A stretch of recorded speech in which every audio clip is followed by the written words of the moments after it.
சமய நல்லிணக்கத்தை கருத்தில் கொண்டே தாம் பொது விவாதத்தை கைவிட்டதாக மஇக தேசிய துணைத் தலைவர் டத்தோஸ்ரீ எம் சரவணன் கூறினார். சுயேச்சை சமய போதகர் ஜம்ரி வினோத்துடன் மதம் சம்பந்தப்பட்ட விஷயங்களின் அடிப்படையில் தனிப்பட்ட வகையிலான விவாதத்தை நடத்துமாறு தம்மை ஒரு சிலர் வலியுறுத்துகின்ற போதிலும் சமய நல்லிணக்கத்தையும் தேவையற்ற சமாச்சாரங்களையும் தவிர்க்கும் வண்ணம் அந்த ஆலோசனைகளை புறம் தள்ளியதாக அவர் குறிப்பிட்டார்.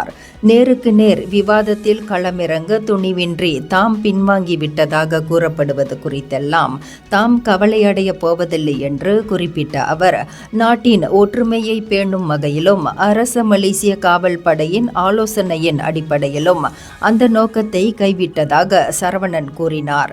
மக்கள் பிரதிநிதி என்ற வகையில் உணர்ச்சிகரமான விவாதங்களை தவிர்ப்பதற்கான மிகப்பெரிய பொறுப்பை தாம் சுமந்திருப்பதையும் தாப்பா நாடாளுமன்ற உறுப்பினருமான அவர் குறிப்பிட்டார்.